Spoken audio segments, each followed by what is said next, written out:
ส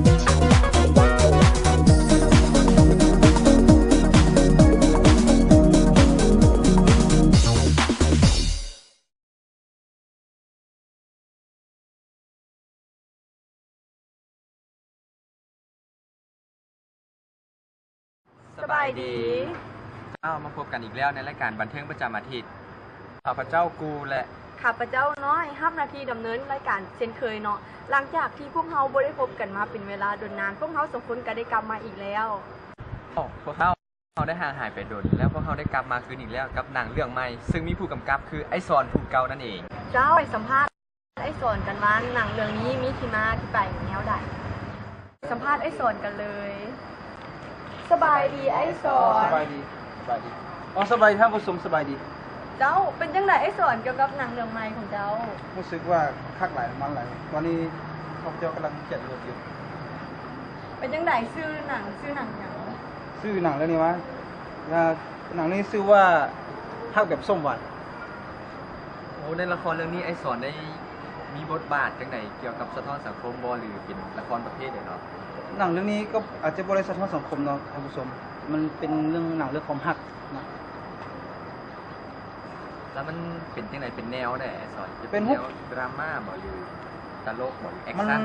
มันเป็นหนังเรื่องนี้มันเป็นหนังแบบคอมเมดี้นะเป็นหนังตลกหลายกว่าเน้นความฮักตลกนะเจ้าเลยสัมภาษณ์คือบทบาทของไอซอนเนาะผู้กำกับของเขาเองต่อไปเขาจะไปสัมภาษณ์พระเอกว่าเป็นยังไง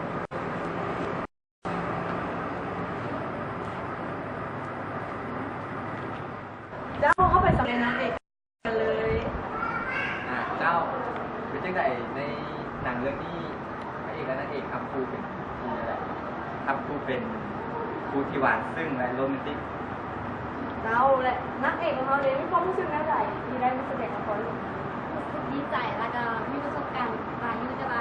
แสดงอีกเพื่อให้มันมีความน่าคือหลักและนี่ก็คือบทสัมภาษณ์ของพระเอกและนางเอกของเราเจ้าและนี่ก็คือการสัมภาษณ์พระเอกและนางเอกคู่ทำอีกของเขาและต่อไปเขาจะไปหาพระเอกและนางเอกคู่ที่สองของเขากันเลย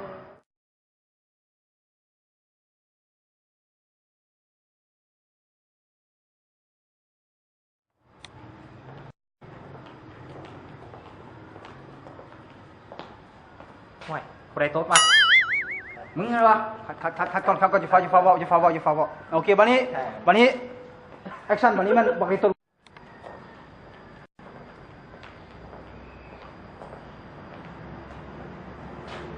ห่วยผู้ใดโต๊ดวะมึงไงมามึงอะไรมึงอะไรหยุดจะเชียร์กันกูพูดแล้วผู้ใดโต๊ดกูดิเนี่ยขาดท่านยังฟ้องไม่ทัน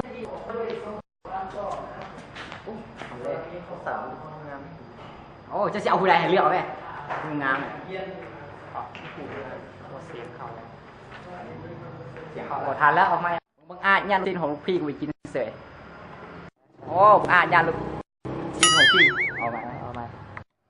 จีบลูกสาวลูกพี่เขาตัวนี่ลูกสาวตัวมันสาวลูกพี่เขาตัวนี่ครับโอ้พริกหวานนะเวลากินแล้วเรื่องของใหม่ปามันนี่ผัวเมียแต่งงานกันไหมเอาบ่คือเรื่องเข้าใหม่ปามันนี่ผัวเมียแต่งงานกันไหมผมมีคู่หนึ่งผมนี่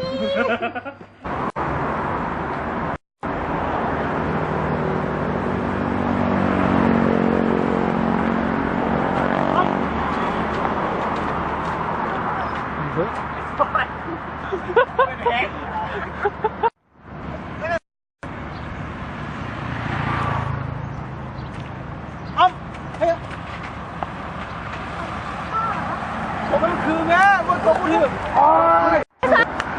จะเป็นบ้าจะเป็นบ้าเขาจะเป็น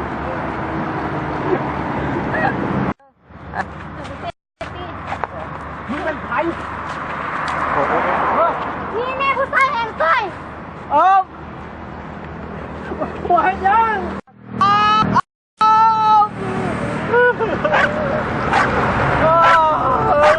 ไม่ไปเลยนะยาย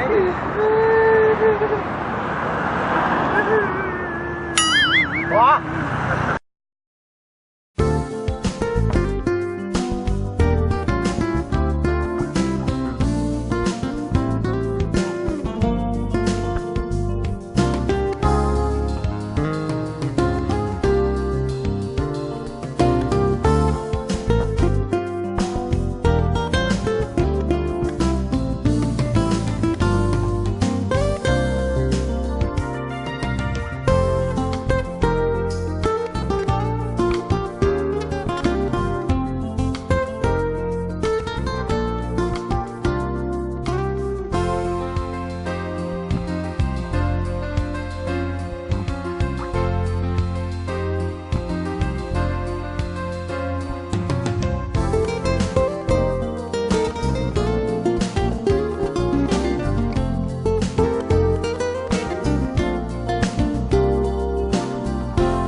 สบายดี